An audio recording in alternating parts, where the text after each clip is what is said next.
사도신경으로 신앙 고백 드리시겠습니다. 전능하사 천지를 만드신 하나님 아버지를 내가 믿사오며 그 외아들 우리 주 예수 그리스도를 믿사오니 이는 성령으로 잉태하사 동정녀 마리에게 나시고 본디오 빌라도에게 고난을 받으사 십자가에 못 박혀 죽으시고 장사한 지 사흘 만에 죽은 자 가운데서 다시 살아나시며 하늘에 오르사 전능하신 하나님 우편에 앉아 계시다가 저리로서 산자와 죽은 자를 심판하러 오시리라. 성령을 믿사오며 거룩한 공예와 성도가 서로 교통하는 것과 죄를 사하여 주시는 것과 몸이 다시 사는 것과 영원히 사는 것을 믿사옵나이다. 아멘. 제9장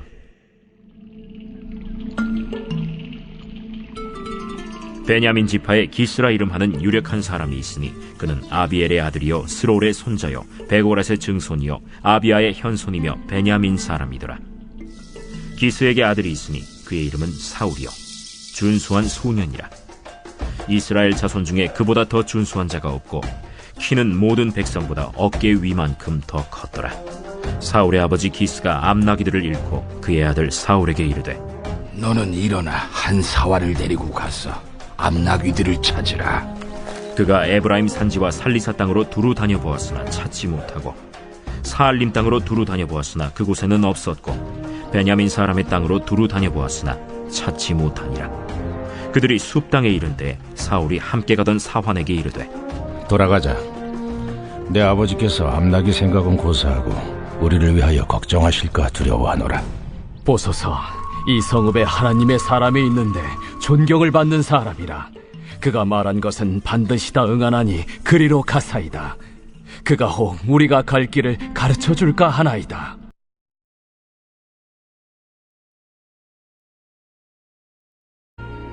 사울이 오기 전날에 여호와께서 사무엘에게 알게 하여 이르시되, 내일 이맘때 내가 베냐민 땅에서 한 사람을 네게로 보내리니 너는 그에게 기름을 부어 내 백성 이스라엘의 지도자로 삼으라.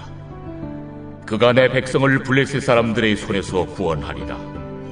내 백성의 부르짖음이 내게 상달되었으므로 내가 그들을 돌보았노라. 사무엘이 사울을 볼 때 여호와께서 그에게 이르시되, 보라, 이는 내가 네게 말한 사람이니 이가 내 백성을 다스리리라. 네, 고등부 친구들 한 주간 동안 건강하게 잘 지냈나요? 학교 개강이 미뤄졌죠. 그래서 본래 우리 고등부도 계획했던 대로 우리 고등부는 이제 학교가 개학하면 모이기로 한 거니까 우리 고등부 모임도 한 주 더 이렇게 미뤄지기로 되어졌습니다. 모임을 못 갖게 돼가지고 꽤 슬퍼하리라고 강사님을 믿어요.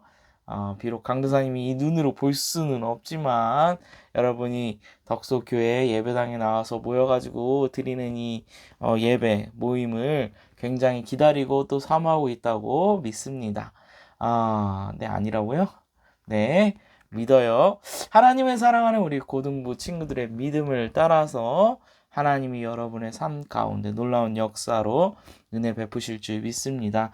우리 고등부 표 기억나시죠? 너희 믿음대로 될지어다. 네, 그 말씀대로 여러분의 한 주간 또 이번 연도 여러분의 삶 가운데 하나님께서 역사하실 줄 믿어요. 오늘 말씀을 통해서 눈에 보이지 않는 것과 보이는 것 사이에서 라는 제목으로 첫째, 둘째 이렇게 단락을 가지고 우리가 말씀을 나눠볼 거예요. 첫째, 눈에 보이는 것을 의지하지 말자. 둘째, 내 눈에 보기 좋은 대로 하나님의 뜻을 판단하지 말자는 내용을 나누려 보려고 해요. 오늘 우리가 볼 말씀은요, 사무엘상 9장이에요. 오늘 말씀은 사울이라는 청년이 이제 등장이 소개가 되고, 이 사울이라는 청년이 어떻게 하나님의 선지자 사무엘을 만나가지고 이스라엘의 왕으로 세워지는지 보여주고 있는 말씀입니다. 대략적인 스토리는 이렇죠. 사울이 이제 청년인데 아버지가 이제 암나귀를 몇 마리 잃어버린 거예요. 그래서 종을 데리고 가서 이 잃어버린 암나귀를 찾아오라라고 사울한테 명령을 하죠. 그러니까 아버지 말씀에 순종해서 사울이 이 암나귀를 찾으러 갔다가 찾지 못해요. 그러니까 이 종이 같이 따라갔던 종이 사울에게 우리 사무엘이라는 선지자, 선견자라고 하죠. 선견자, 즉 보는 자가 있는데 그 사람한테 찾아가면 그 사람이 우리 갈 길을, 우리 나귀가 어디 있는지 가르쳐 줄 거예요 라고 해서 찾아갔더니 사무엘은 이미 사울을 기다리고 있었어요. 왜요? 하나님이 사울이란 청년을 하나님이 세우시는 왕으로 삼을 것이라고 사무엘에게 일러줬기 때문이죠. 그래서 이 사무엘과 사울이 만나게 되는 스토리를 오늘 본문에서 보게 됩니다. 오늘 말씀 1절에서 2절 말씀을 보니까 사울이라는 청년이 어떤 집안에 내려가 그가 어떤 사람인지 아주 잘 소개하는 정보가 이렇게 들어있어요. 우선 보니까 베냐민 지파 기스라는 유력한 사람의 아들, 즉 뼈대 있는 집안의 사람이라고 소개합니다. 유력하다고 표현된 이 히브리어 원문 단어를 보면요, 사울의 집안이 사회적으로 명성이 높고 또 부유했다는 것을 가르쳐주는 단어예요. 또 그의 아버지가 새끼를 낳을 수 있는 귀한 암나귀들을 몇 마리씩이나 가지고 있는 것을 우리가 확인할 수 있고, 또 자신의 아들을 수행할, 같이 따라가서 섬길 수 있는 종을 붙여주는 것을 봐서 종도 집안에 몇 명이나 있는 거느리는 좋은, 그러니까 부유한 집안이라는 걸 우리가 가늠할 수 있겠죠.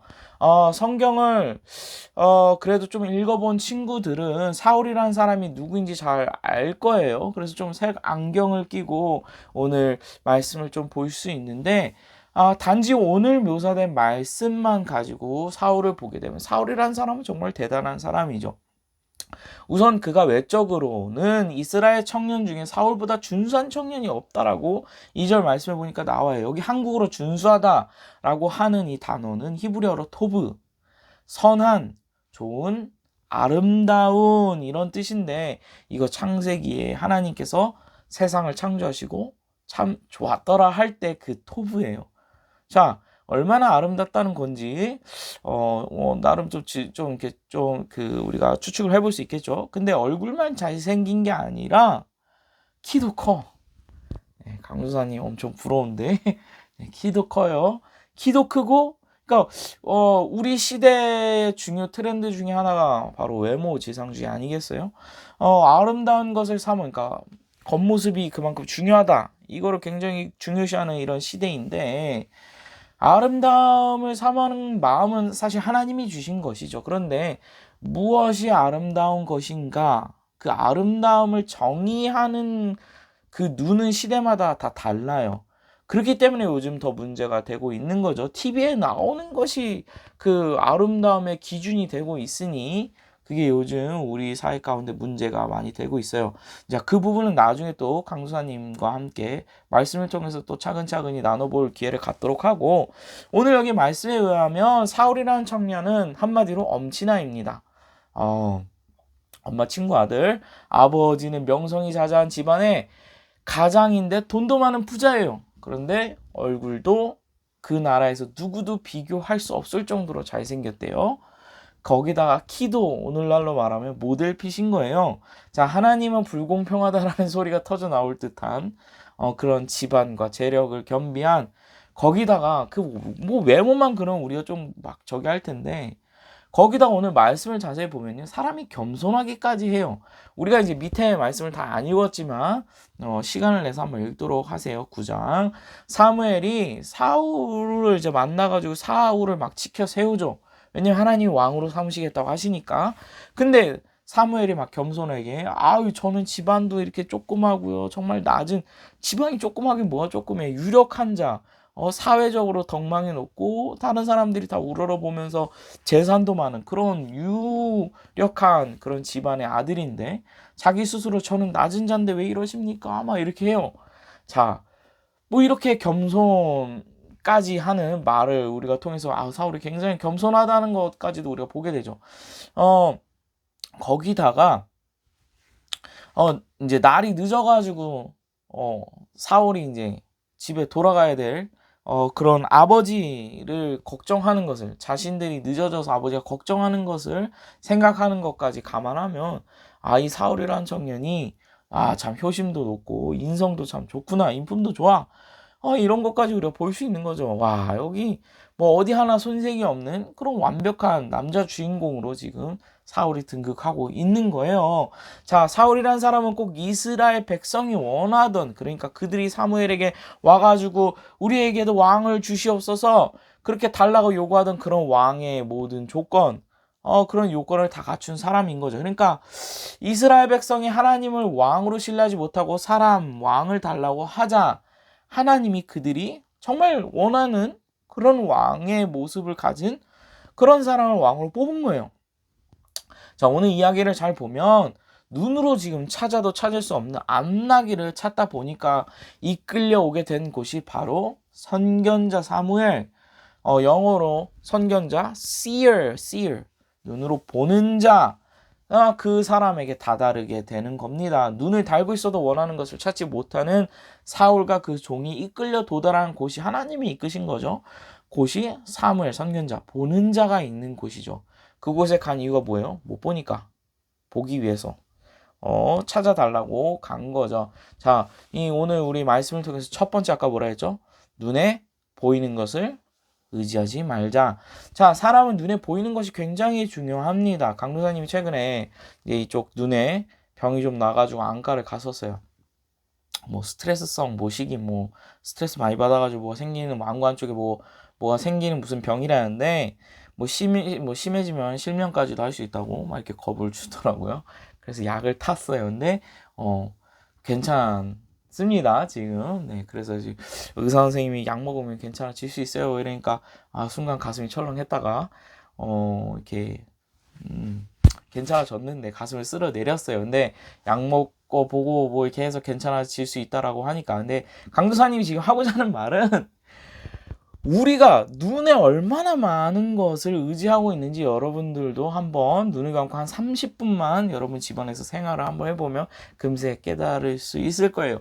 이만큼 우리가 눈에 엄청나게 많은 의지를 하고 살고 있습니다. 그만큼 우리가 눈에 보이는 것을 중요하게 여기죠. 이스라엘 백성들도 하나님을 신뢰해야 하는데 눈에 보이는 것을 더 신뢰하다 보니까 눈에 보이지 않는 하나님을 신뢰하지 못하게 되고, 결국 이방인들이 섬기는 우상은 눈에 보이잖아요. 그러니까 그거에 더 신뢰감을 갖는 그런 것을 보게 되죠.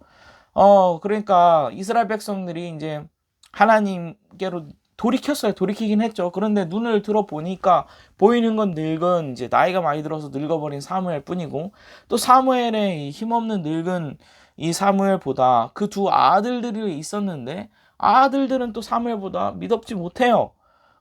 그러다 보니 그 뒤에 보이지 않지만 그들 가운데 역사하시는 하나님, 진정한 왕이신 하나님을 의지하지 못하고 신뢰하지 못하고 바라보지 못하는 거죠. 자, 이렇게 신뢰하지 못하니까 문제가 생기는 거예요. 사람과 사람 사이도 사실은 마찬가지죠. 신뢰가 두터우면 사실 굳이 눈에 보이는 거 없어도 그 사람을 믿을 수 있죠. 우리가 가끔 이제 온라인으로 거래를 하다 보면 이제 사람들이 현장 직거래를 사람들이 선호하는 것을 볼 수 있어요. 강사님이 이제 자주 한 번도 거래를 해본 적 없지만 보는 당근마켓이라는 앱이 있어요. 우리 동네 직거래 앱이라고.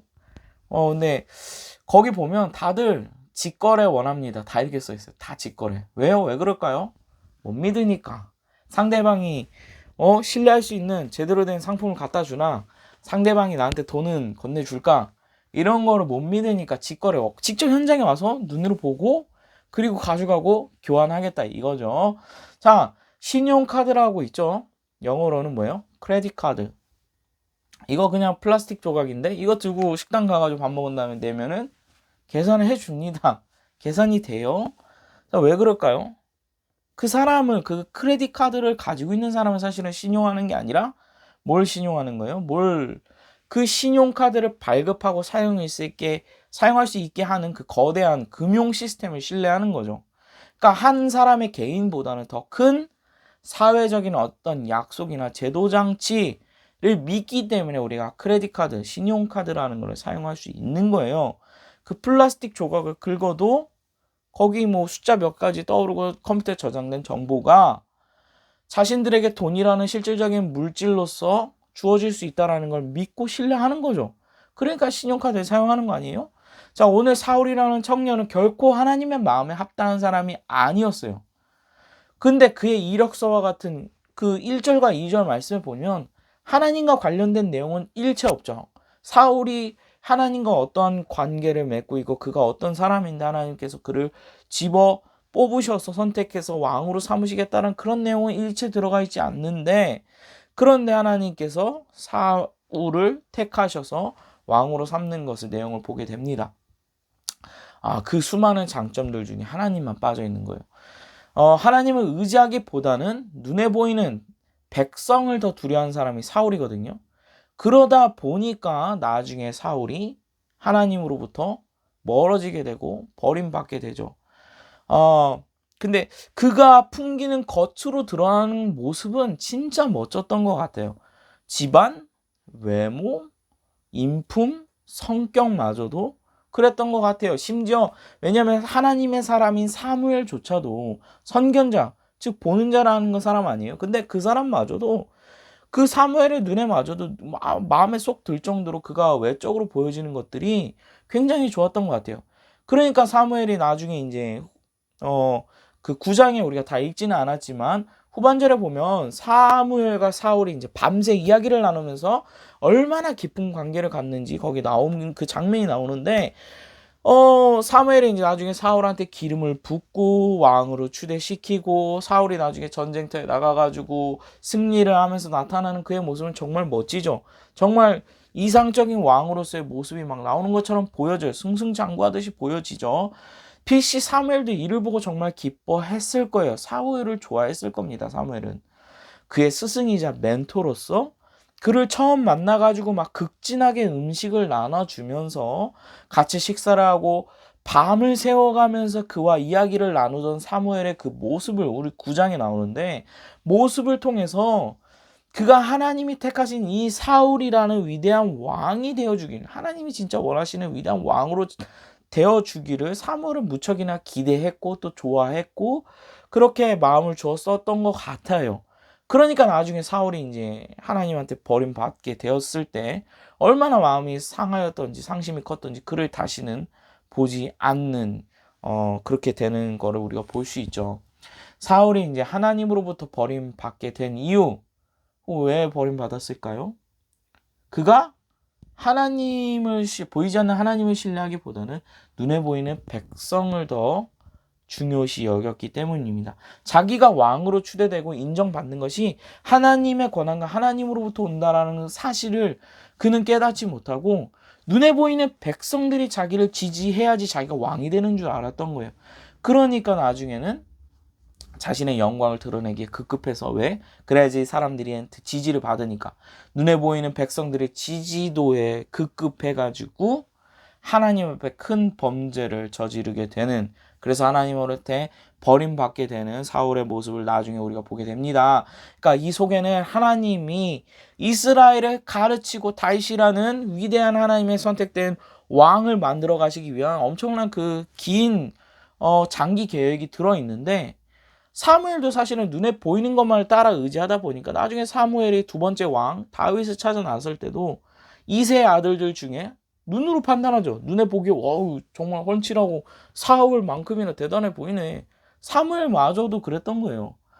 그렇게 눈에 보이는 것만 의지하는, 우리가 다 그렇게 나약한 인간이기에 이거는 어쩔 수 없는 것 같아요. 강도사님도 그렇습니다. 눈에 더 많이 의지하죠. 그렇기 때문에 우리가 기도하는 거고, 눈에 보이는 것에 의존하지 않고 그 뒤에 보다 더 크신 하나님을 통해서 보고 인도받기 위해서 우리가 기도하는 거잖아요. 그러니 우리가 너무 눈에 보이는 대로 판단하고 이해하고 조급하게 행동하지 말아야 합니다. 좀 더 상황도 사람도 기다리고 관찰하면서 하나님의 뜻을 분간하는, 하나님을 의지하는 우리가 될 수 있기를 소망합니다. 때때로 우리 눈에 비춰지는 상황이 아무 소득이 없고 나아갈 길을 모르겠고 사울처럼 계속 어두워지고 절망적일 때, 우연과 같은 상황 속에서도 하나님은 하나님의 뜻하신 바를 이루시는 분임을 우리가 반드시 기억해야 합니다. 강도사님이 지금 얘기하는 게 눈에 보여지는 것이 중요하지 않다라고 얘기하는 게 절대로 아니에요. 절대로 오해해서 들으면 안 됩니다. 눈에 보여지는 것, 우리가 사람인지라 눈에 보여지는 것 중요하죠. 매우 중요하죠. 정말 중요합니다. 근데 단지 그게 다가 아니라는 걸 지금 강조해서 얘기하고 있는 거예요. 만물이 하나님의 영광을 나타내도록 하나님께서 지으셨다고 성경은 증거하고 있죠. 나타내도록, 눈에 보이도록. 그러니까 눈에 보이는 게 중요한 거예요. 눈에 보이도록 지음을 받았다고. 우리 역시 우리의 선한 행실을 통해서 하나님께 영광을 나타내라고 그렇게 부름을 받았다고 성경은 분명히 증거합니다. 그러니까 눈에 보이는 거 중요하죠. 우리가 그러니까 외모도 신경 써야겠죠. 보여지는 것에도 신경 써야 돼요.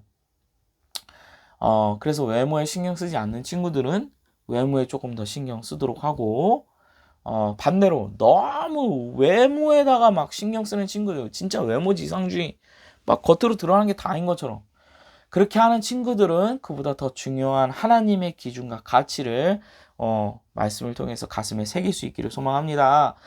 우리는 눈에 보이는 것들로 흔들리고 쉽게 무너지기 때문에 우리의 연약함을 하나님이 잘 아시고, 그래서 연약한 우리를 위해서 보이지 않는 하나님이 보이는 육신으로 예수님으로 오셔서 이 땅에 거니시면서 우리와 함께 먹고 자고 걷고 웃고 울고 떠드시면서 그 사랑을 나중에 십자가에서 우리한테 우리 눈에 보이도록 보이신 거 아니에요?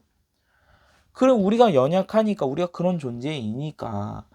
자, 그러니 보이고 안 보이고가 사실은 중요한 게 아니라 우리가 무엇을 바라봐야 하는가, 보이지 않는 것들 중에서도 무엇을 바라봐야 하고 보이는 것들 중에서도 무엇을 바라봐야 하는지, 그게 중요하다는 것을 잊지 말아야 합니다.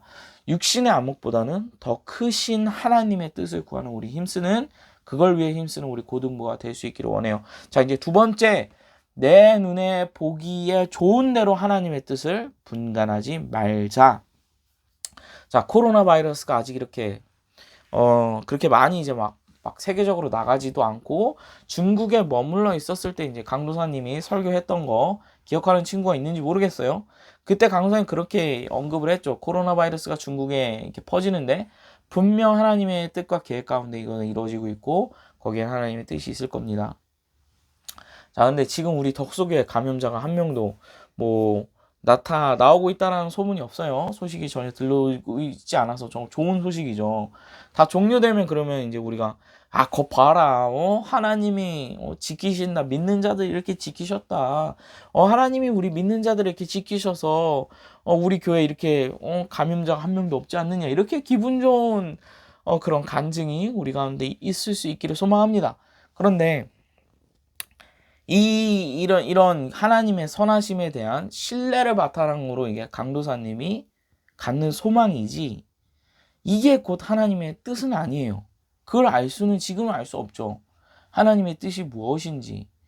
자, 믿는 사람도 병에 걸릴 수 있어요. 믿는 사람도 코로나 바이러스 걸릴 수 있습니다. 믿는 사람도 죽을 수 있어요. 믿는 사람도, 하나님 믿는, 하나님한테 정말 혼신을 다해서 하나님의 사랑을 고백하는 자들도 그래도 죽을 수 있다고요. 자, 병에 걸릴 수 있다고 지금 말씀하시는 거 보니까 강도사님이 믿음은 정말 약하군, 정말 작군요. 어떻게 그렇게 작은 믿음이 가지고 지금 강도사님이 그럽니까? 이렇게 말한다면 진짜 큰 착각에 빠진 거예요. 자, 한번 볼까요? 우리가 판단하기에 좋고 나쁜 것으로 하나님의 뜻을 만약에 판단한다고 한다면, 우리 눈에 볼 때 병에 걸리는 건 나쁜 거죠. 죽는 건 나쁜 거예요. 우리 눈에 볼 때. 그렇다고 해서 그게 하나님의 뜻이 아니야 라고 만약에 판단하는 거는 우리 눈에 보기 좋은 것을 의지해가지고 하는 거랑 뭐가 다릅니까? 똑같지? 그쵸? 예수 믿는 사람도 암 걸려요. 병 걸리고 아파하고 이유 모를 사건에 휘말려서, 강도사님이 그 몇 달이 건너가지고 아는 목사님 따님은 미국에 유학 갔다가 공부 잘해가지고 교환학생으로 뽑혀가지고 미국 유학 갔다가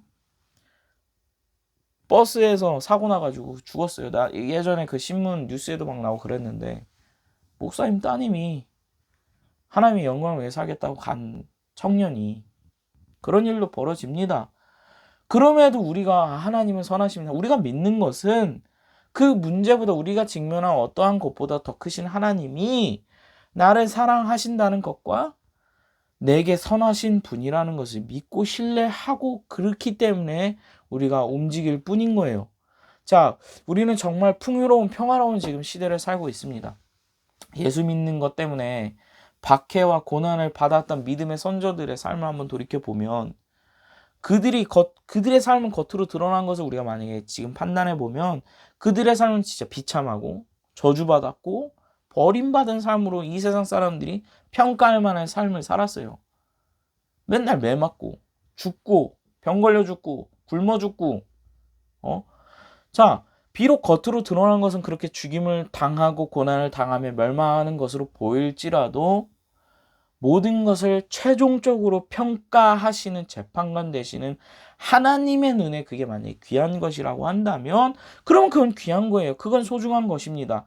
그렇게 된다면 그건 복된 것이고 그게 곧 축복인 거예요. 자, 강도사님이 말하는 것은 꼰대같이 자꾸 과거의 어떤 경험과 기준을 가지고 여러분 그런 상황과 시대가 아닌데 그런 시대와 상황에 살고 있지 않은 여러분에게 자꾸 막 이렇게 갖다 대가지고 그 판단을 가지고 이것은 옳다 이것은 막 뭐 아니다 그러다 여러분 뭐 해야 된다 이렇게 판단하는 그런 게 아니라 지금 고난을 경험해보지 못한 시대에 사는 것이 우리의 잘못은 아니잖아요. 강사님도 그렇게 고난을 다른 옛날 믿음의 선조들의 시대에 비교해봤을 때 전혀 그런 세대가 아니죠. 고난을 겪는 세대가 아니죠. 그럼에도 불구하고 다만 이 땅에서 우리가 잘되고 잘 사는 것이 하나님의 뜻이고 복이라고 그래서 코로나 바이러스에 절대 안 걸린다고 그게 하나님의 뜻이라고 그렇게 판단하고 말할 수 없다라는 것을 강도사님이 얘기하는 겁니다. 자, 로마서 우리가 그래서 믿는 거는 강도사님이 신뢰하고 믿고 나아갈 수 있는 거는 로마서 14장 8절 말씀이에요. 우리가 살아도 주를 위하여 살고 죽어도 주를 위하여 죽나니 그러므로 사나 죽으나 우리가 주의 것이로다.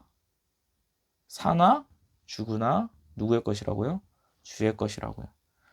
누군가 우리가 살다 보면 되게 안 좋은 상황에 몰릴 때도 있고 때로는 억울한 누명을 씌울 때도 있어요.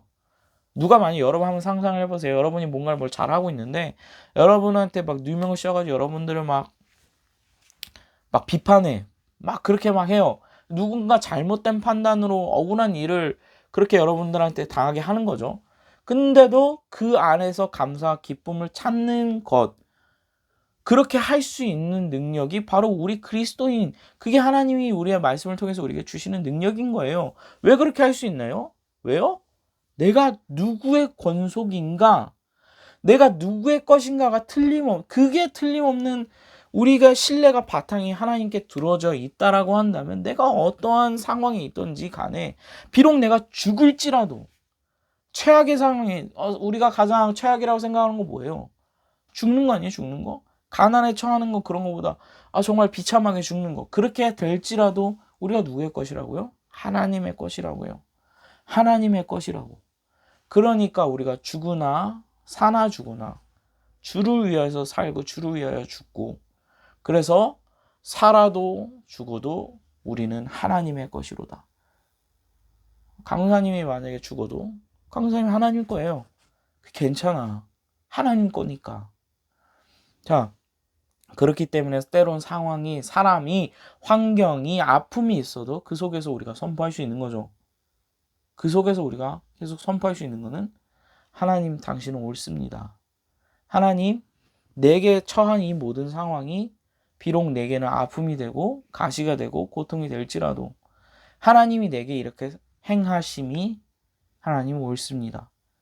하나님 오르십니다. 언제나 오르시기 때문에 이런 믿음의 선포가 어떻게 해서 가능할까요? 왜? 하나님을 신뢰하기 때문에 하나님이 선하시다라는 걸 믿기 때문에 가능한 거죠. 자, 강도사님이 예전에 섬기던 목사님으로부터 사실 배운 거예요. 하나님은 항상 언제나 오르시다.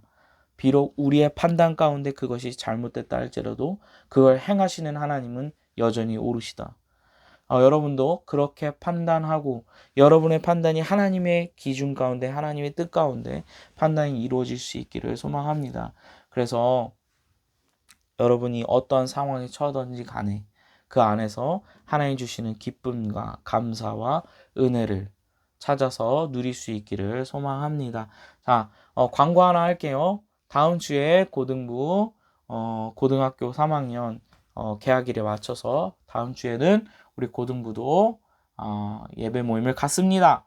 우리 친구들 오랜만에 나오니까 이쁘게 멋지게 최선을 다해서 단장하고 머리 좀 감고 자다가 막 나와가지고 머리 막 이렇게 삐뚤어지게 나오지 말고 이쁘게 해서 우리 다음 주에 진짜 대면에서 만나보는 그런 시간을 가질 수 있기를 소망해요. 자, 오늘의 퀴즈. 아까 강무사님 뭐라 그랬죠? 첫 번째, 두 번째 못하지 맙시다 라고 했는데 그 두 가지 적어서 우리 선생님들한테 카톡으로 문자 알려주세요.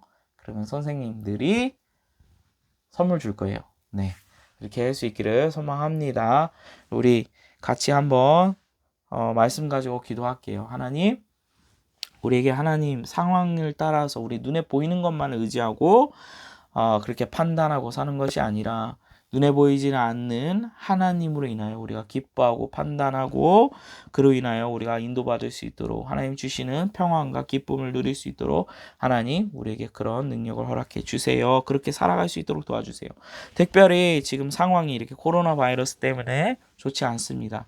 이런 상황 가운데 하나님이 인도하신 하나님의 뜻은 어디에 있습니까? 우리의 공부가 하나님, 과연 하나님이 어떠한 계획을 가지고 계시길래 이런 환경 가운데 우리가 공부하도록 하나님 인도하셨습니까? 하나님의 뜻을 우리가 분간하면서 우리가 최선을 다할 수 있기를 소망합니다 하고 우리 같이 하나님의 뜻을 찾고자 또 하나님의 인도하심을 받고자 함께 기도할 수 있기를 소망합니다. 그렇게 기도할 때 하나님께서 반드시 인도해 주실 거예요. 강도사님이 기도하겠습니다. 전능하시고 살아계신 하나님 아버지 감사합니다. 하나님, 이 주일에도 거룩한 주일날 하나님 앞에 나와 하나님께 예배드리는 우리 고등부 친구들 하나님 권능의 손을 오른손을 그들의 머리 위에 얹으시고 축복하시고 하나님의 사랑과 하나님의 평안이 그들 가운데 넘쳐날 수 있도록 은혜를 베풀어 주시옵소서.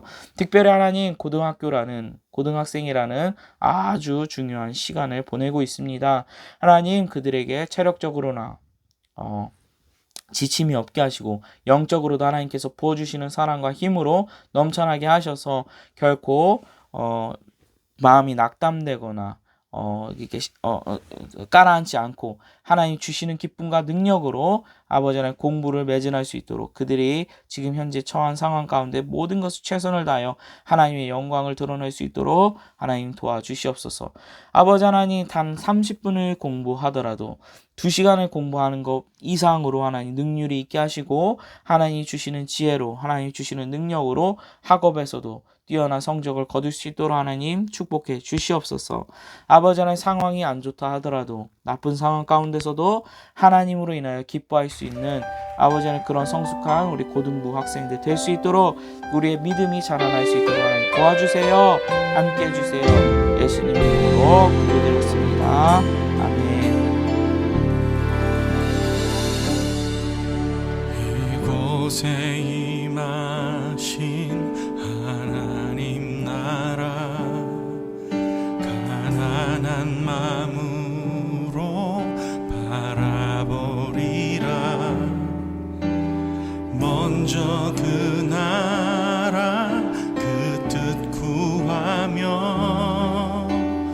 나의 삶 드리리. 주님이 맡기신 하나님 나라 믿음의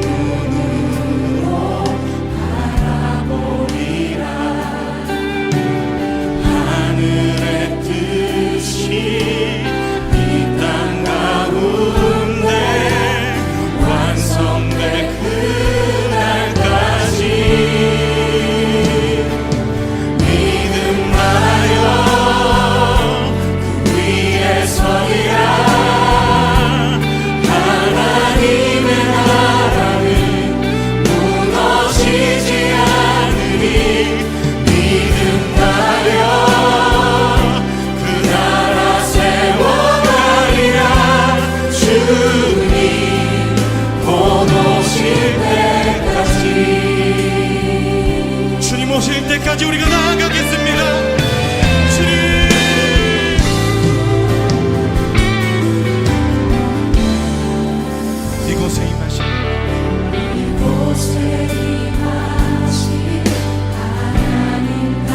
가난한 마음으로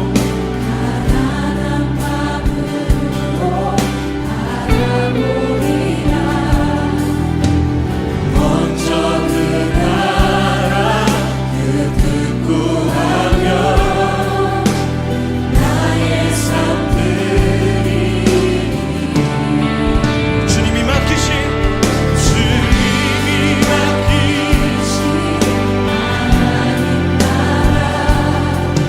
믿음의 눈으로 하늘의 뜻이 이 땅 가운데 완성될 그날까지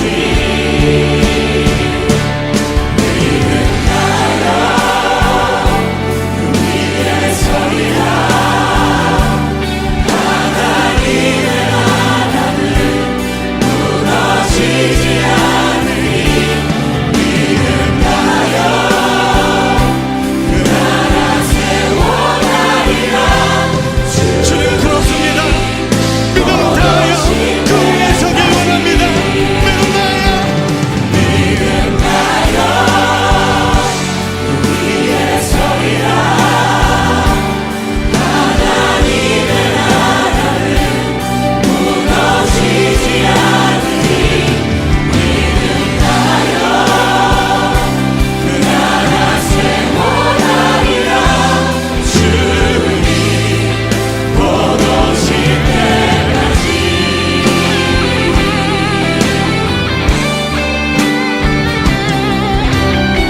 믿음은 바라는 것들의 실상이요 보이지 않는 것들의 증거니 선진들이 이로써 증거를 얻었느니라. 아멘. 믿음 다하여